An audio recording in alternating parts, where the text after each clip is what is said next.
Good morning, everyone, and welcome to this Onward panel sponsored by UCL, Pennies and Pounds, Deciphering the Public Purse. You are very much our people. It's 9:45 and we're having a debate about tax and spend, so thank you for being here.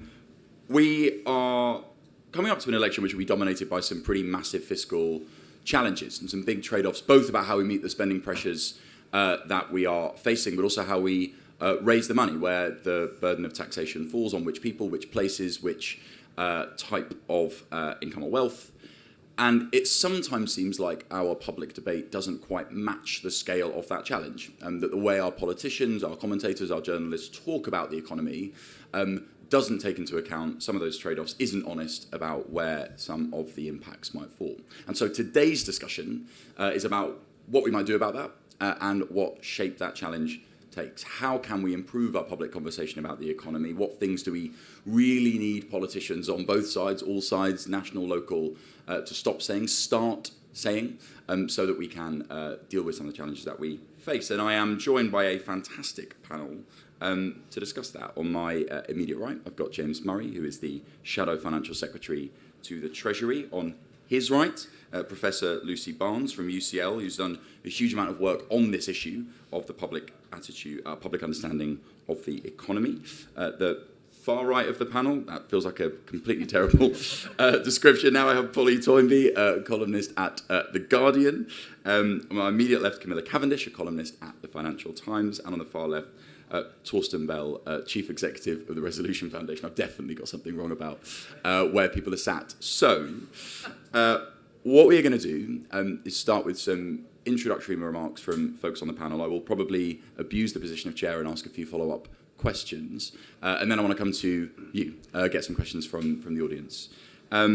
James, let me start with you. We've seen a kind of very clear economic stall set out, both from the Shadow Chancellor in her speech yesterday, but really from everyone on the Shadow front bench over the last few years. As we look to the next election, 12, 15 months away, what are some of the key economic messages you want to land with the public, and how do you think we need to shift the conversation that we have? Great. Well, look, thanks very much for having me along. And sorry, that. Yeah. There you go. Thank you. Okay, hopefully that works out.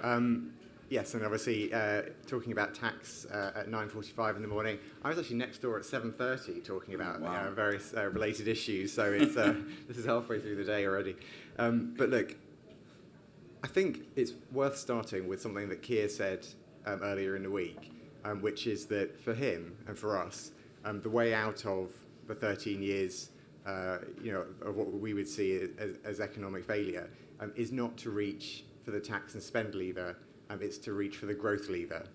And I think that really sums up where we are. That sums up our approach. That sums up how we would see the answer as being to the state that our economy is in and the low growth that we've had over the last 13 years. And if you look at what Keir and Rachel have been saying, not just this week, but actually over many months, setting out our 5 missions that we would follow in government, it's no coincidence, or it's not by chance, that the first mission was about economic growth and about a commitment to the highest sustained growth in the G7, because that economic growth really underpins so much of the other commitments that we want to make and what else we would want to achieve in government. Because I think we see getting a better growth rate in this country as being crucial to getting out of this loop that we're in of having low growth, high taxes, highest tax burden in 70 years, whilst public services are also crumbling and in a bad state. What is the way out of that? Frankly, that mess that we would inherit if we won the next election, and we see it as being economic growth. And that means that for us as an opposition, talking to the country, that means that wealth creation must come before wealth distribution. We have to make sure that we are providing the environment for that wealth to be created in the wider economy. So I'll very briefly just touch on 3 key elements of that to try and keep my remarks brief at this stage. But number 1, stability and certainty.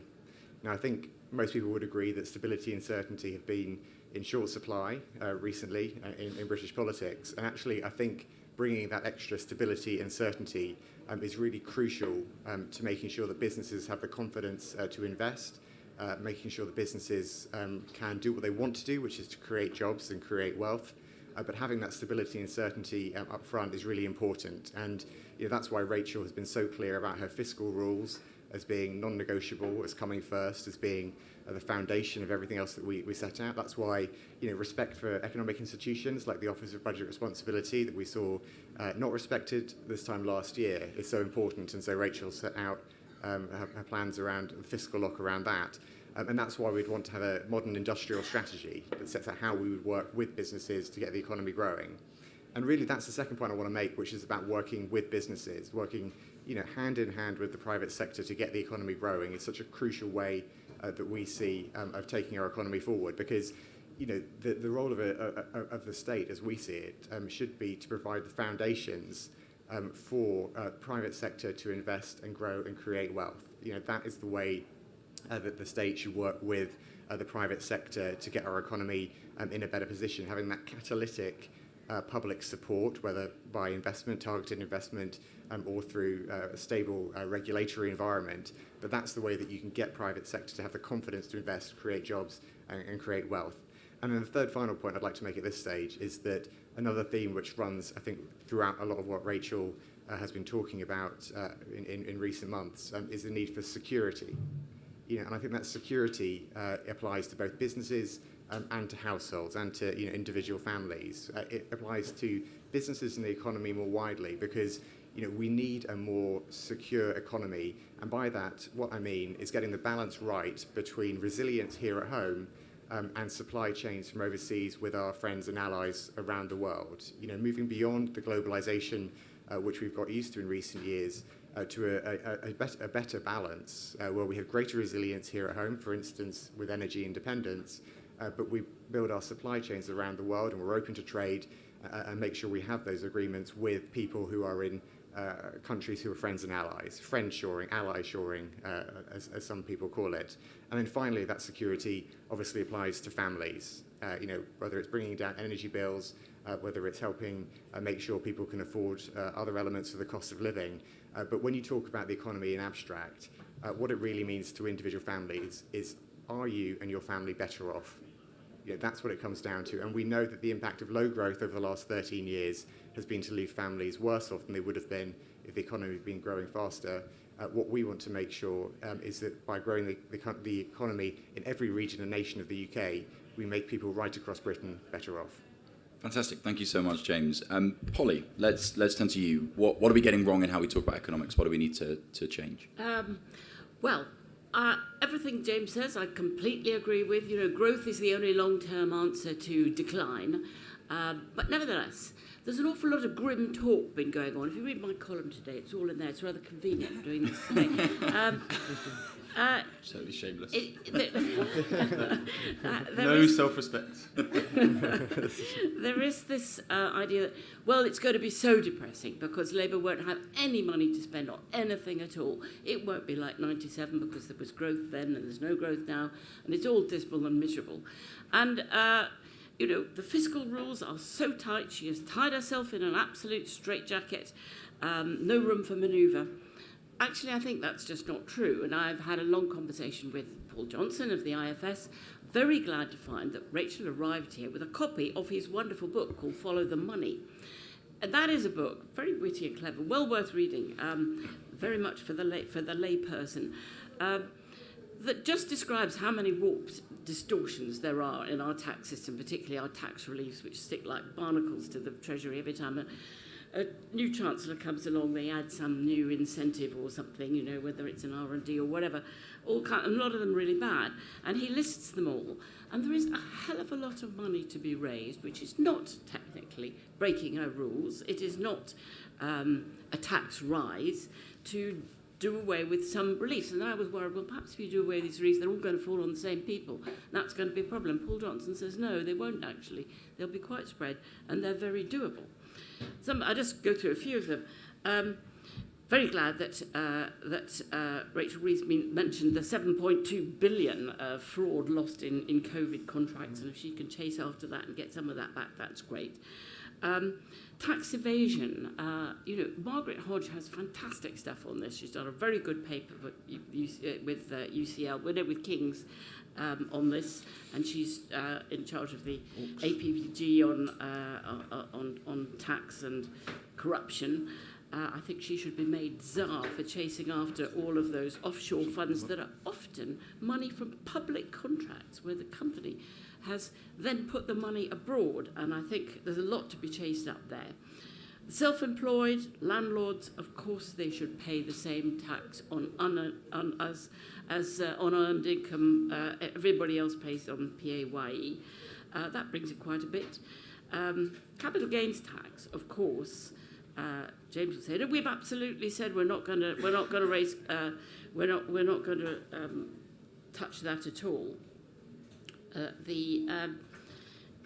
Not so much the capital gains tax, but the unearned income part of all people's earnings from unearned sources. Capital gains, and what Paul Johnson says about that is, well, no chancellor could possibly pre-announce that. It has to be done overnight, otherwise everybody takes the gains instantly, and there'll be nothing left by the time you're in power. So that's something you can do in power, but you certainly can't mention beforehand. I'm sure that James will deny any of this in their plans, because he has to. It's essential that he shouldn't agree with me on any of this, but nevertheless does it when in power, because none of it contradicts what they've already said they'll do. Council tax, Wales has already started on the process of revaluation. A lot can be done there, just to make it fairer, even if it doesn't necessarily bring in a huge amount of money. It would make a lot of difference to 3/4 of people who pay council tax if you made a fairer system than was introduced in 1991 and not changed. Electric cars, we're going to have a tax on them. 80 billion has been missing through the fuel freeze, and need to get on with thinking about electric cars and whether it's road tax pricing or whatever. There are vast other sums of money that could be got from pensions reliefs and from VAT reliefs too. IFS has a lot on that. You can raise so much on doing away with VAT reliefs that you could give those people who are going to suffer as a result of more expensive children's clothes or food huge amounts more on universal credit, much more than would cover what they've lost in VAT. But that's too daring. I think that's too dangerous. What would you do with it? Emergency, immediately coming into power, replace the £20 that was taken away over COVID. If you want to see, what happens with, the idea that poverty isn't about money, there you have child poverty dipping down when they get the £20 and going back the moment the £20 is snatched back again. So start that on day one before you even begin to think about other measures for poverty. You're going to need emergency money for NHS and social care because it's collapsing, and also for childcare before you even start thinking about creative new plans, just emergency bungs that they're going to need. I'll stop there. Fantastic, thank you, Paul. It's great. James is just going to sit there while we all kind of look into your mind and explain what the policy is. You're presumably then going to say, can't go for some of those things. I mean, we'll let you jump in later, James. I'll make sure we come back to you. Torsten, your thoughts on this? So, I was going to start with why this isn't quite as straightforward as everyone wants it to be on either side of the row, and then hopefully be more useful. So on taxes, there's two different things that are both true, and that you have to hold both in your head to know why the position of Britain is difficult. So the first is the one that everyone at this conference says, which is, well, actually, even after the increases that are going on right now, the level of tax in Britain is just very normal by advanced economy standards. We're basically middle of the pack, definitely middle of the pack for a European advanced economy is perfectly fine. You can choose to be a bit higher and move a bit more up to the upper middle of the pack, but there's lots of choices to be had. There's not a very high level of tax. That's on levels. And that is true. So that's what the New Statesman says every day. There's then, which is fine, someone's got to do that. There's then another thing that is also true, which is that the increase in taxes going on right now is very large. Okay, and those are both true, and they are not inconsistent. So we're talking about, roughly a 4% to 5% of GDP increase in taxation happening over a relatively small number of years. That's about £3,500 per household. It is a lot of money. It's not saying they're all feeling that directly. So that's not like people's actual individual taxes are up by £3,500, but the tax burden is up by a very, very significant amount. The freeze on income tax thresholds and national insurance thresholds that has been rolling out over the last few years was originally meant to raise us something in the region of £16 billion. It's if the OBR agrees with the Bank of England's inflation forecast, we're now talking £40 billion. 40 from those measures. That's definitely the biggest income tax rise of my lifetime. And we're going to have a government run by Rishi Sunak, who said when he became, if you go and read his first speech in the House of Commons, it's all about getting the state down to, is it 35 or 37%? Can you remember? Massively shrinking the state was literally what the speech was about. That's the guy that has increased the biggest increase in taxes in any of our lifetimes, definitely bigger than Gordon Brown managed, and he quite liked a tax or two, some of you will remember. So all I would say is you've got to hold both those things in your head, and the punters do, right? They think both those things. Okay, yes, there are choices to be made, there are definitely trade-offs in public services, we're not massively overtaxed compared to other countries, and they have gone up a lot. Then the second question that you need to ask yourself, that I hear lots of wrong answers to, is why a tax is going up. And that is a good thing to ask. In Tory circles, people say, if you say to them why a tax is going up, they like bite their teeth and say Jeremy Hunt, because he's a sicko secret socialist. I always knew he was really left-wing. I'm like, have you actually met him? There's literally zero evidence of this. So they think that. And I also think, have you met Boris Johnson and Rishi Sunak, who both literally did the tax rises? Like, this guy's like twiddled them a bit. But, Boris Johnson is the guy that signed off these tax rises. Rishi Sunak was the Chancellor when most of these tax rises were being put in place. So it's worth just spending a second to say, is there a reason why they are doing this, and what is the reason? Okay, and then the Labour answer to the reason is it's because they can't grow the economy. Yeah, and they should definitely keep saying that, James. You should definitely keep saying that. It's not really true, but they should definitely keep saying it. It's definitely not helped that the economy's not growing. I mean, the economy not growing has basically fucked everything up. So I'm pro the economy growing, but it isn't the reason why Rishi Sunak has signed off large tax rises. There's two big reasons.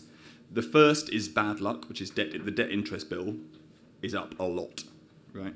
It's up a lot. We thought we were living in a world of, we didn't think. We hoped we were living in a world of long-term low interest rates, which had other problems, but definitely made the public finances easier to manage. And we're now living in a world with substantially higher debt interest bills. And there's no point, I know everyone's enjoyed spending the last 10 years saying the words MMT and risk doesn't exist and we can do whatever the hell we want. Well, that's all fine until the real world comes back. The real world is back. The taxes are up by 4% of GDP. About half of that is because the debt interest bill is up. Yeah, half of it. Yeah. It's not for fun. No one's whacking taxes up because, they are actually a secret dodgy lefty. They're doing it because they've got to pay a debt interest bill. And that's the reason it's important to understand why it's happening, is because if the Labour government's planning for how it deals with that inheritance, you've got to know what you're dealing with. So that's the first reason. The second reason, which is easier on the Labour front, is that basically the Conservative Party decided that George Osborne wasn't actually a genius, and that the level of austerity that we peaked at in about 2018 was not sustainable. And they worked that out because they had met the country at some point, or tried to get a GP appointment, or watched their school falling apart. I'm a governor at a small primary school. We're definitely bust. That's not what I say in the playground, but we are definitely bust. They're structurally bust. We'll muddle through here and there for a few more years, but if nothing else changes, the school's gone. That applies to lots of schools around the country. You go and look at, it's not in the news yet because it takes Birmingham going bust to get stuff in the news. But go and just ask your local schools, are you running a deficit budget? Shed loads of them are now running deficit budgets. Go to ask a council leader here, if you can get them when they're a bit pissed, about how close they are to being Birmingham. The answer in lots of cases, unless they're in a high land value area, is they're pretty close to being bust, even some well-run ones. So basically what Boris Johnson did in 2018-19 and onwards is to start increasing again the level of public spending, current normal public spending on public services as a share of GDP, to about another 1.5% of GDP, right? Undoing a bit of George Osborne. Put the two together, that's why taxes are up. Bit too much austerity, didn't want to do all of that, kind of going to lose elections forever if we keep doing that. They didn't because of the whole Brexit thing, but and the Jeremy Corbyn thing. Some of you did that, well done. Tip-top, good effort, guys. It's what winning looks like. So anyway, debt interest bill, a bit less austerity, that is why taxes are up, okay? And so thinking about that, is the Labour Party going to be able to get rid of the debt interest bit? No. I'll come back to getting lucky in a second. And are they going to want to spend less on day-to-day public services? No. So taxes are staying roughly where they are. Doesn't necessarily mean they're surging again, but they're staying up. So, and understand that. Then on the spending side, what comes next? And I think the problem we've got is, for understandable reasons, given what I've just said, the Labour Party doesn't want to say taxes are going to go up lots more. The problem we've got that is if you look at what is in the public finance forecast today, on the spending side, we've got a total fiction going on. And there's two specific fictions. I mean, there's a long list of fictions, but you haven't got all day. There's two specific ones going on. Right? On the day-to-day current spending, paying for nurses' salaries, paying for doctors' salaries when they're not on strike, you've got a current budget where in the tax forecast, inflation exists, right? Our tax revenues are coming in quite strongly at the moment, okay? Because wage rises, nominal wage rises, not real wage rises, but nominal real wages are growing quite fast. So taxes are coming in. I can see inflation in the tax take, okay? On the spending side, the Chancellor has penciled in no effect of inflation on departmental public spending totals running right the way through to 2027. Right? We're pretending that inflation has not existed, this big shock. Okay, that cannot happen. You can't have the good news bit of inflation to your tax revenues and pretend that your public services can run with a 10% higher cost base and no extra pounds. Right? So at some point that will have to be resolved. The Chancellor knows this. He's a very bright man, and not a socialist. Did I mention that? He knows that. He's just not going to fix that before the election because Rishi Sunak would like some tax cuts, and so he's not going to solve this problem. So this problem is going to exist on day one of a Labour government. We're about 5 or so is 10% down on the actual real spending power of those public services. What are you going to do about it? Secondly, on capital spending, something else weird is going on, which is we've had quite an actual big increase in capital spending in the UK. I know people don't want to say that, and even with the cancelling of HS2, but the actual increase in capital spending from about the middle of the 2010s is quite large. And we're actually at a level today that is probably the highest we've sustained since the late 1970s when the public sector owned everything, right? The problem we've got is that to make the numbers add up, the Chancellor and his predecessor, the now Prime Minister, have penciled in large cuts in capital spending over the next 5 years post the election. Now, they're doing that for understandable reasons, which is being the Treasury, you'd rather pencil in a cut to capital spending no one apart from me will notice, because we're sad people, rather than put up taxes or fire some nurses, because that's unpopular. Who knew, right? That's why it's happening. But if you want to make that go away, it's £22 billion.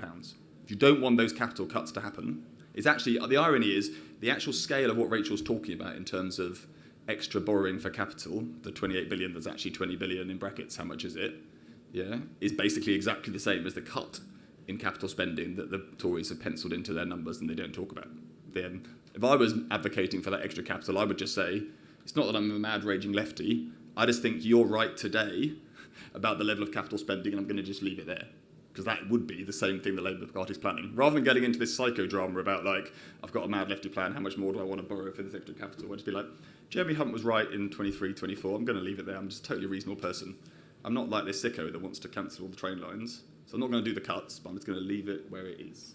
But those two things together, you're getting up to like 30, 40 billion pounds worth of spending pressure that you're going to need to deal with. So this is not easy, and you're going to have to wrestle with trade-offs. So if anyone tells you they're going to increase defence spending to 2.5% of GDP, they're not. If Tories say that, they're not going to do it. Right? It's all garbage. Everyone says, oh, we've learned that the world's a much more dangerous place. No. We've learned that Russia's a bit shit, actually. Right?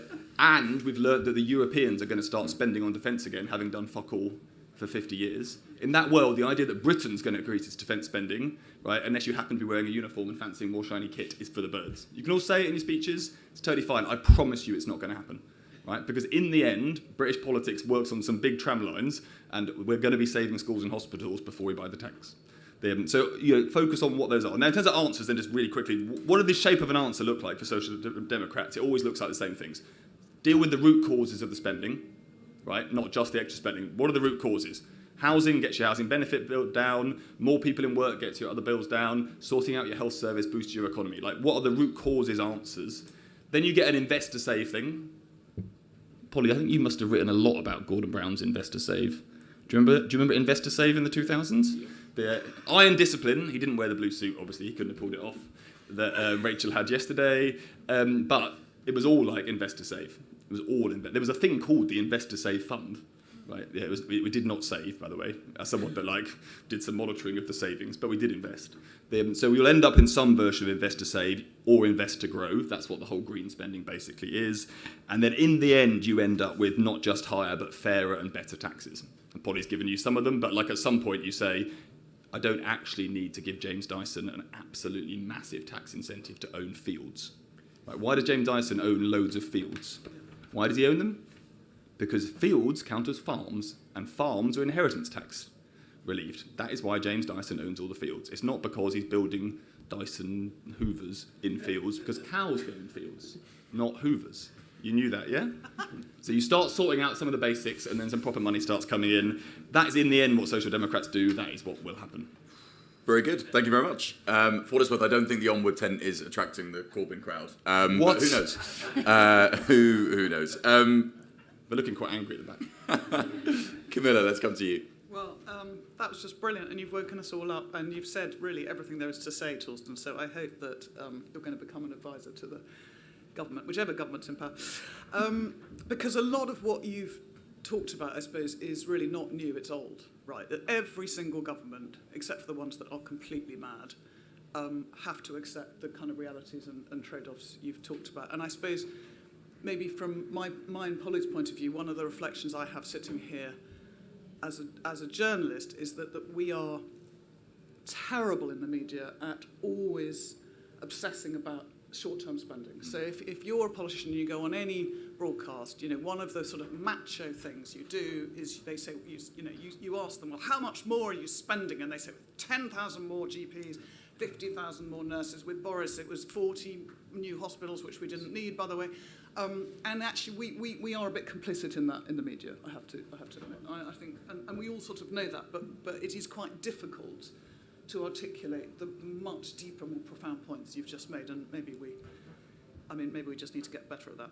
A couple of things. I totally agree with Polly on simplification, and I've never understood why governments don't do it. There was an office for tax simplification that ended up getting abolished a few years ago by Kwasi Kwarteng. I don't think it ever achieved anything, but I don't actually know why not, because there are, as Polly said, so many loopholes, so many things that were created for a particular reason a long time ago, and they should have had sunset clauses. And I think Beveridge, originally that's one of the things he said. He said, in the benefit system and in the tax system, if you have much, much, much simpler, very, very, very simple situations, it's much harder. It's much harder for anyone to defraud the system. It's much cheaper to administer the system. All these things are sort of so obvious, and yet chancellors. And here I'm looking at James. When you go into the Treasury, chancellors are so powerful, and the easiest and most tempting thing to do if you're a chancellor is just to tinker with a few more reliefs and pay off that vested interest. And some of them are very sensible at the time. But I'm astonished that in 13 years of a Conservative government, they haven't grasped that. It's just absolutely bizarre. In terms of honesty, the one tax I would say that I think Labour's got really wrong is the non-dom tax, which is completely right in principle. But you need to ask yourself why every single chancellor since Gordon Brown, and including Gordon Brown, have not done it. They have all looked at it. They have all been advised by the Treasury it will not raise a single penny. So do it, but don't expect to raise the 2 billion that you've penciled in, because you won't get it. You won't get the 7.2 billion back of COVID fraud, but I don't mind that, because I actually think it's a great initiative, and I think we all really feel quite strongly about it. So even if you only get a bit of that back, that's quite important. But again, you're not gonna raise that kind of money. I think sometimes we look too much at the debate about how you raise the money and less at how you spend it. It's very easy to spend money in government. It's really, really hard to spend money well. The truth is that, as most of you will know, the DWP and the NHS budgets are taking up more and more and more as a share of the overall. That is why the criminal justice system has suffered. It's why local authorities, which, by the way, are the other secret cut, capital infrastructure spending is always the easiest cut for a chancellor. Local authorities were, in austerity mark 1, the easiest cut because nobody noticed for a long time. And there was a social care precept, for example, but that didn't kind of level the playing field. So I think James absolutely rightly said and this is in the context of the Inflation Reduction Act in America, we need stability and certainty if we're going to get investment. That is absolutely crucial. You also mentioned regulation, James. I'm sitting on a Treasury review of foreign direct investment at the moment, and what I suppose I am astonished by is how many different regulators and bodies any business trying to do anything has to deal with. And that doesn't mean regulation is, it's just nonsense. We have a landscape that is littered with endless loopholes that these people have to jump through. It's very, very hard to get rid of them. I'm not arguing that we have to have mass deregulation, but once you really start looking at, Rachel said yesterday, if you want to put in £1 and get £3 back from the private sector, you also are going to have to really look at how hard we have made it for some of those companies to invest. And that's not just about planning, although planning is critical. It's also just about this absolutely bizarre landscape of agencies, which I think we need to solve. Can I just make one last point? Because one thing I look at is demographics and old age and social care. And Polly made the point that, we have an emergency in social care. I think there is an opportunity to create a big offer in social care. I absolutely believe the NHS has to remain free at the point of view. So I don't think people talk about sort of creating some social insurance system. I think that's absolutely for the birds. But I do actually think there potentially is a way of creating some version of the social insurance system for social care, which is what they have in Japan and Germany, which is where you make a big offer to the public and you say, everyone's got to pay a bit in. In Germany, it includes employers. In Japan, it includes older people. In this country, we don't even charge national insurance to older people who still work. You might roll in the triple lock into that. You might roll in a tenants allowance. But there is an opportunity, I think, to do something big on that front, which I think the public would accept if it was a sort of generous enough offer. But the truth is that with the demographics that are the other trend we haven't yet mentioned that is underpinning this, unless we're going to drastically change our birth rate, we really are going to have to acknowledge the burden that creates on the system. And we also have to slightly try and change the curve. It is not inevitable that every old person spends 20 years in the twilight zone with chronic disease. We have life expectancy is stalled in this country. Healthy life expectancy is going the wrong direction. We have too much inequality. And we need also to have a Treasury which understands that if you invest in people's health and preventative health earlier in their life, that actually does hit the bottom line. And that's not something the Treasury currently accepts. Fantastic. Thank you, Camilla. Lucy, let's come to you for your thoughts before we go to questions. Thank you, and thanks everyone for being here. I'm going to revert a little bit to some of what I think Polly and Torsten were picking up on, the question of real trade-offs here. And they gave us, I think, some of the good, principled economic reasons for making certain choices across different trade-offs. And really what I want to talk about is not the unprincipled version, but the version that looks a little bit more about at what will the public wear on these things. And in this little blurb, and I think sometimes you hear this critique of the public that what they want is Scandinavian levels of public services and American levels of taxes, to which I respond, who wouldn't want both of those things at once? And I don't think it's unreasonable. But as James emphasised, as Rachel's been emphasised, in an era of kind of more fiscal constraint, we're actually more operating under a kind of, in an environment where if we do want to spend more somewhere, we're going to have to spend less somewhere else, or we're going to have to increase taxes. But equally, and I'm going to return to this in a bit more detail in a minute, I think we do need to think carefully about the idea that if we can increase tax raises in some places, we can decrease taxes elsewhere. And so I want to say three things about public opinion on taxes and spending. Once we actually ask the public, not would you like Scandinavian level public services, but would you like Scandinavian level public services and the taxes that would be necessary to pay for them. That is when we ask the public to take the trade-offs into account and to really face up to those trade-offs in allocation as well as across tax and spend. So on the allocation of spending, I think that there aren't that many things I would say that are surprising, but I can kind of come back to that a little bit later if people are interested. On the balance between tax and spending, all the work that we have done indicates that despite this meteoric rise to historically unprecedented levels,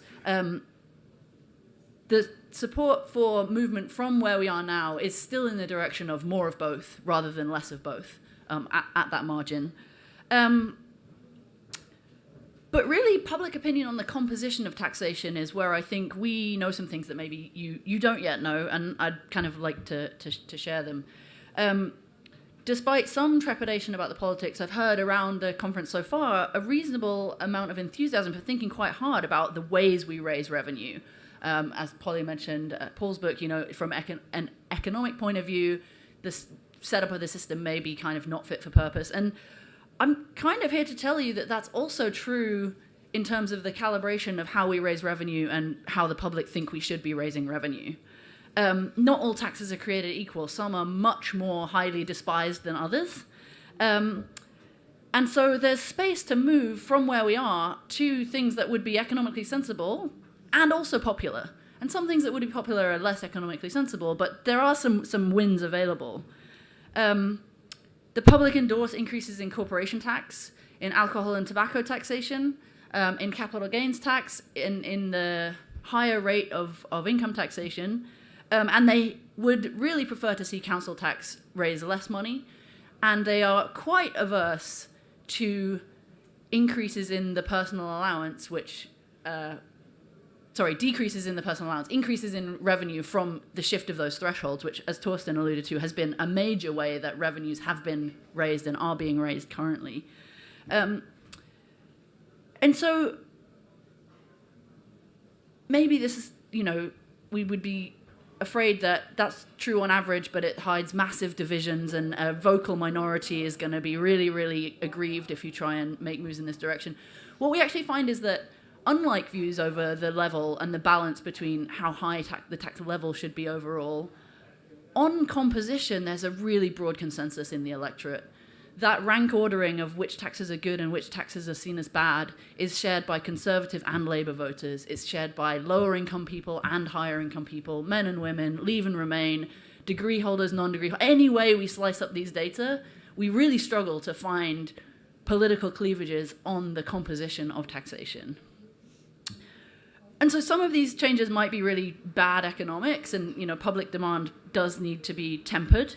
But the argument that I would add to kind of Torsten's pleas and Polly's and Paul Johnson by proxy's pleas is that the tax system should, to some degree, raise revenue and shape economic activity in a way that provides some representation of public preferences, even if only to build trust and to build morale and to make it actually easier to raise the revenues that you're trying to raise.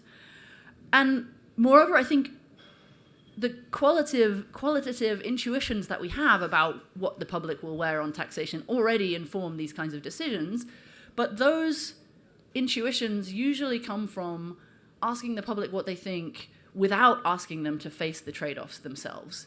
We ask the public, do you like inheritance tax? And they say no, and then we build in the trade-off that therefore we can't do any spending, or therefore we can't cut a different tax.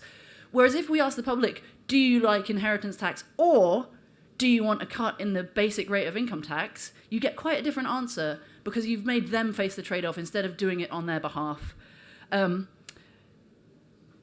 I think that those trade-off sensitive preferences are really the relevant feature of public opinion that we should be taking into account as we start to think about reforming the composition of taxation, which I'm on board with Polly. I think is a really critical thing to be doing in the long run and gradually. So as not to frighten the horses, I do think that the stability angle that James highlighted is important.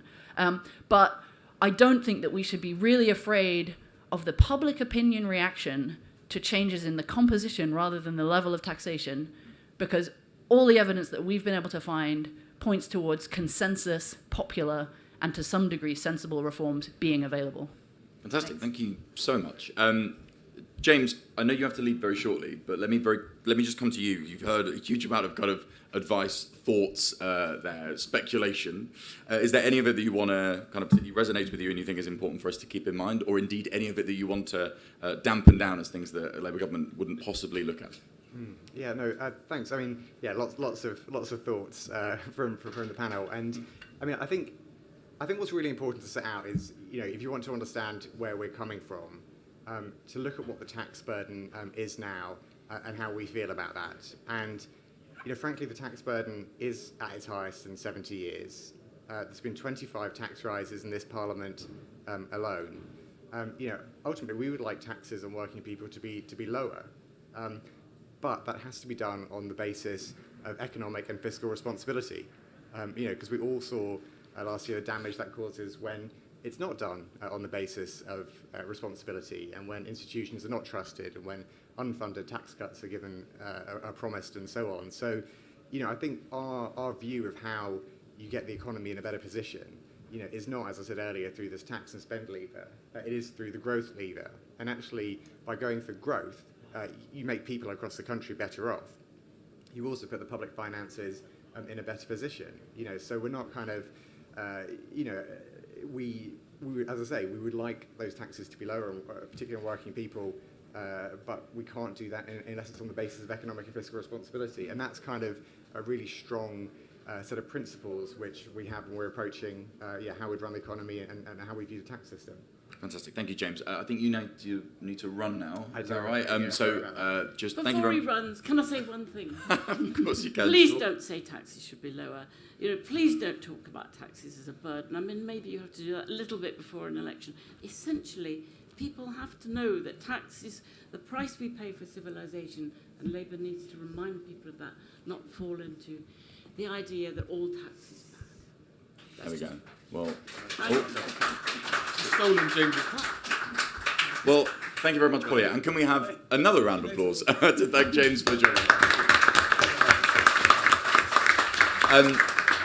Let's come to questions from the floor then. We've got a microphone that will go around. And I've got one at the front here. I've got one at the back there.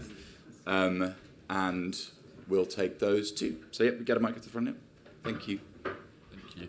I suppose this might be a bit of a question of the plumbing of government, but to go to Camilla's point on the idea that the Treasury should invest in certain things, perhaps, healthier lifestyles. Another common one is flooding, and how, of course, investing saves money later. But that never seems to happen. It's the idea that is always mentioned. How do you actually orientate the Treasury mindset to get to that point, and is it even possible? And I suppose a sort of supplementary to that is, can you not also understand the Treasury perspective, which is that you could in effect give a blank check to spending on just about everything if that is the mindset? So how do you get to that? Brilliant, thank you. And let's take a question from the back there. Thanks. I'm Charlie Hicks. I'm a councillor in Oxfordshire County Council. I'm curious on the question of growth and also changing the composition of tax. What might the role of devolution, and in particular fiscal devolution, be in that? Thank you. Fantastic, thank you. Camilla, let me start with you on the kind of Treasury brain question. How do we change it, and to what degree do we need to change it? Well, I mean, I raised it because it's perplexing, and I agree with you. I mean, it is also because they don't want to write a blank cheque, and you can totally understand that. So I think I'm going to leave that to Torsten really to explain. Well, no, because I mean, it really is. Weird. No, but I mean, it is partly about how you score public spending, of course, and that is the other thing that's always so difficult to understand. Is it's about how you score public spending and where it appears, and whether you can categorise it as something different. So obviously a lot of what the Treasury does is worry about how do they categorise things on different sides of the book, isn't it? Yes, it definitely is. So let's a short potted history of the Treasury mindset. So first of all, one, we do need to exercise day-to-day public spending control, right? That's what fiscal departments do every country around the world. So having decided how much we're going to spend in total, you do actually need to exercise some kind of control. So blank cheques in general are a bad idea. Then that's not interesting. That's not the interesting bit of the Treasury mindset. Only Looney Tunes think that's a bad idea. Okay, there are some of them, but we don't care. The debatable bit about the Treasury mindset is in two bits. I mean, the hard bit is there is definitely, if I go back to the 90s through the 2000s, a problem in the groupthink. And I include myself as part of that in phases of it, which is there was definitely an anti-investment phase, literally anti-government investment attitude, driven by a combination of, we'd like overall fiscal discipline, okay, but also driven by a view that we will probably fuck it up. Right? If we let people try spending large amounts of money, like HS2 was there's a reason why did the Treasury hate HS2 forever? Because they thought we would, basically. That's why Crossrail got cancelled. When did Crossrail first get cancelled? Can you remember? 1994. First got cancelled. It's a long game, trains. So it's a worry about that, plus a view which was basically a version of we're such a new slick economy, we can run it hot and efficient by not doing what lots of these Europeans are doing and investing lots of money in kit, and instead we're sweating our assets more. Who needs to invest in sewers? Classic example. There I say as someone that had a polluted stomach last week from a polluted river. Don't swim in poo, people. It's bad for you. That has gone though. The anti-infrastructure, anti-investment bit of the Treasury mindset is definitely gone. They're not institutionally, and Britain in general is waking up to the fact that actually it turns out you can't live off Victorian infrastructure forever, because at some point it does actually fall down, like our houses, right? So they've worked that out. The problem we have got is that the Treasury mindset change on that, which has happened slowly over since about 2016, has happened at exactly the same time as then the interest rates have gone up. And the two are now massively ramming into each other. So the same reason why Labour has got scared about its £28 billion and the Tories are cutting capital spending even though they know they shouldn't be doing it, and the Treasury knows they shouldn't be doing it, is because of the pressure being put on the public finances by higher interest rates if you want to show you want to show the debt to GDP ratio falling. So that bit of the Treasury mindset, we've got to worry about the deficit, is dominating the change of mind on we should probably invest for the future bit. And the way we're currently dealing with that tension is this. So the question for, this is whoever wins the next election actually, is this country needs to do more investment. That is going to bring some real trade-offs. Some are on the public finance side, some are on the national economy consumption side. Those trade-offs have just got a lot more real if interest rates stay where they are. So what are you going to do about it? And that's because everyone's used to saying taxes will need to rise because ageing society, austerity things. A lot of it is if you actually want to do a lot of capital investment. So retrofitting homes, none of you will have heat pumps, I assume, unless you're there's always one. There's always one. Obviously, we're all going to be following you. Well done, well done, well done. But we're going to be subsidising the hell out of poor households to put heat pumps in, right, over the next 10 years, or we're not doing the net zero transition. Right, that's what's going to happen. That will call that capital spending in the public finance framework, because that's what our scoring system will say. But it's just giving people money, right? It's a capital grant, but we ain't getting richer as a country for doing it. We're just saving the planet. Those are the tough questions that are going to come. That's much easier to score though, because you're doing something actively. You're investing in a heat pump. The difficulty that I'm trying to point to is where you're trying to quantify the absence of a problem. So a lot like troubled families at the start of the coalition government, there was a whole programme to try and put our arms around a group of families by bringing together social workers, police, a whole lot of services in a different way. And actually, the results of that, and the social impact bond space is very interesting here because they are trying to do the same thing. You're trying to quantify fewer visits to A&E, fewer kids with asthma because they're not living in a drafty home, fewer interactions with the police. That's where it gets really difficult, because you're actually trying to quantify the absence line, which is actually what we should all want. But I think that's the tricky bit, the most tricky bit. Polly, let me come to you. Camilla and I agree about a great many things, and certainly capital spending is not just about bricks and rails. It really is about people. And when Torsten was in the Treasury team last time, one of the most effective arguments that was won was the argument for Sure Start.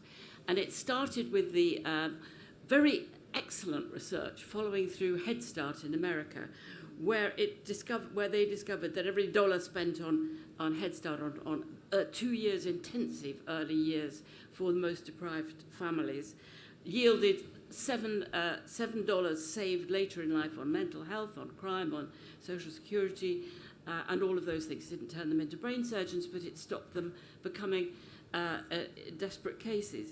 And that's what persuaded the Treasury. That was very convincing, and you always need that evidence where you can actually see the funds coming back, even if it is 30 years ahead.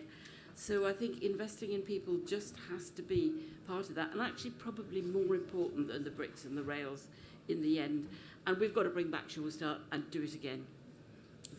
Lucy, let me come to you on this question of fiscal devolution. You've done a lot of work understanding public attitudes towards tax. Is it appreciated to the degree to which you have a centralised system, and do the public care about that? You mentioned in your list of unpopular taxes, council tax is one of the things that people don't like, one of the only revenue streams that local authorities have or kind of have reliable access to. So how do the public think about that centralisation challenge? Yeah, so I mean, this isn't something we've directly worked on, but I think it is really critical, and you highlight this thing that we the council tax is so unpopular. It's hard to overstate how much worse people feel about council tax than all of the other taxes that we've looked at.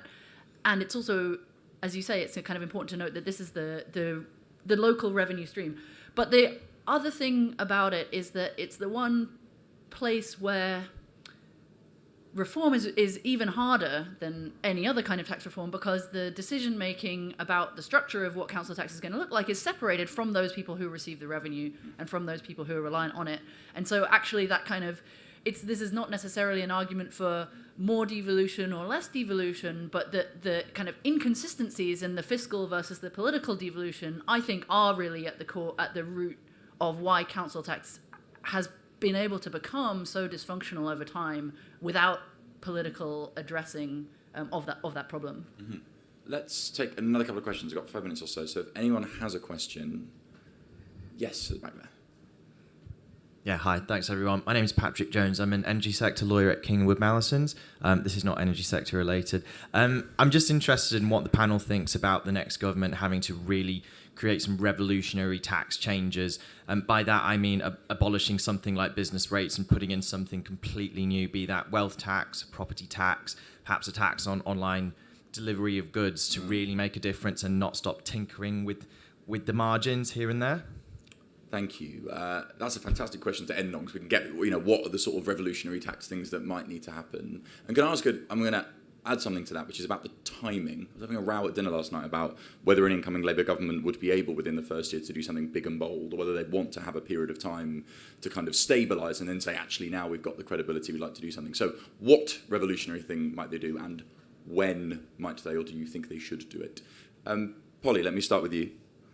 Well, I think I've mentioned all the things, and I think, council tax is a very good one, because I think I'm right that 3/4 of people would find their bill fall if you just made it fair without necessarily bringing in more tax.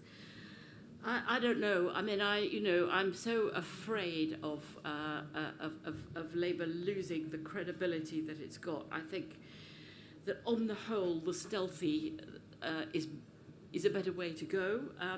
And also going for these ones that are fair, transparently fair. Wealth tax is quite dangerous because although it wouldn't affect everybody, anyone who owns a house thinks it's coming for them, and it's risky, and I'm afraid Labour has said no, and I don't think it should within its first year actually reverse something it's pledged not to do. But a lot of things I've mentioned absolutely don't fall into that category, and they are free to do. On capital gains tax as well? You don't think they should do that in the first year? Well, I think you could. We might not in the first year, but I think you could, and people would think it was fair. Mm-hmm.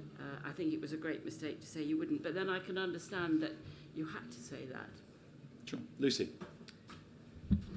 Yeah, I mean, this is less on the public opinion side and more on the political economy history side.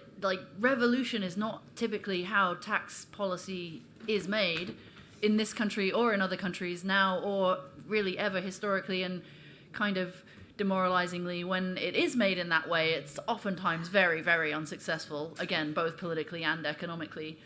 So the wariness of James and other politicians of proposing or enacting, big measures, early or late, I think is well-founded. So I think I'm not going to give you what the revolutionary tax changes are, but rather put a real damp blanket on that and say I think that they're probably unlikely and possibly ill-advised. Very good. Camilla?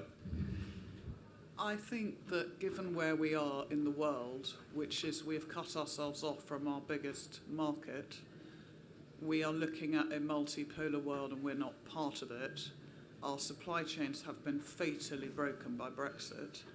I think any incoming government's biggest priority is not to spook investors. It is impossible to overstate how desperate the foreign direct investment situation is in this country. If the Labour Party is not prepared to actively forge genuinely closer relationships with the European Union, I'm not sure we're going to get economic growth, full stop. Okay.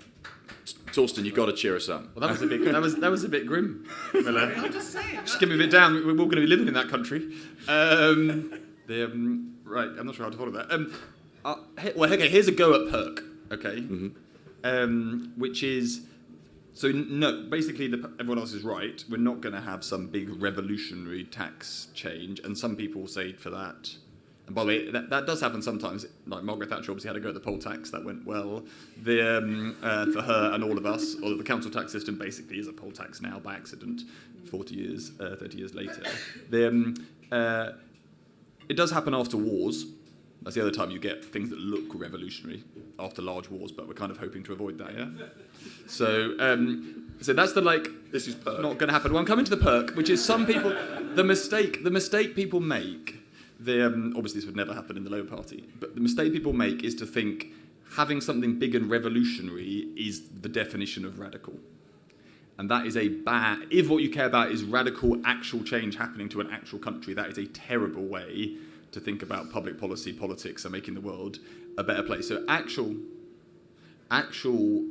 radical tax change looks like knowing where you're aiming to get to, right? A system that better supports growth, leaving aside it'd be nice to have some supply chains, and makes the country a fairer place. Holding that in your head for the long term, and then year in, year out, making changes, some of which are incremental, that over time move you in that direction without scaring the shit out of everyone and without you making some very, very large mistakes, because that is what actual policy making actually looks like. And then if you do that over time, you can make a very substantial difference. You can definitely use the tax system with changes that don't scare people, that will make us a higher investment nation, and that is the biggest challenge we face on the economics side. We can definitely make...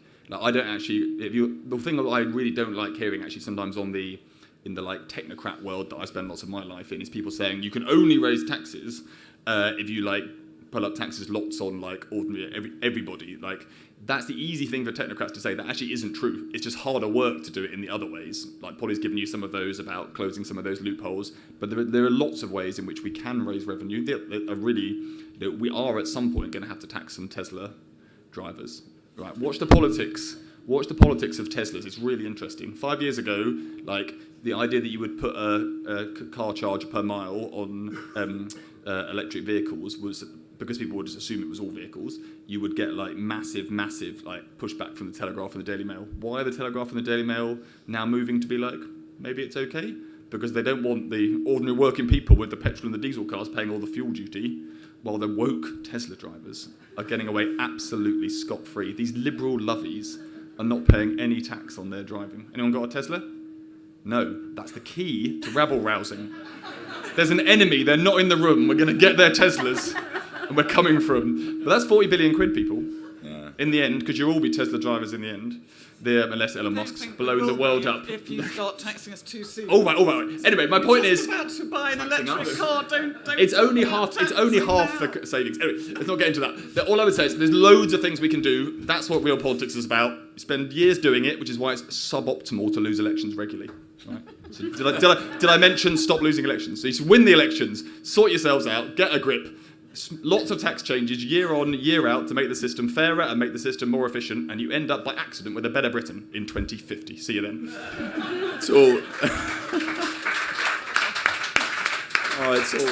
It's all gone a bit stand up and fight, hasn't it? Okay. I usually end these by saying something like, "Thank you for that fascinating discussion." I don't always mean it, to be honest. But that was genuinely extraordinarily interesting. 3 quick thank yous. 1, thank you to all of you for coming along, for your questions and for engaging. 2nd, a massive thank you to UCL, our partners for this event. We're really pleased that they're able to facilitate this conversation. And please join me in giving a round of applause to thank all of our speakers.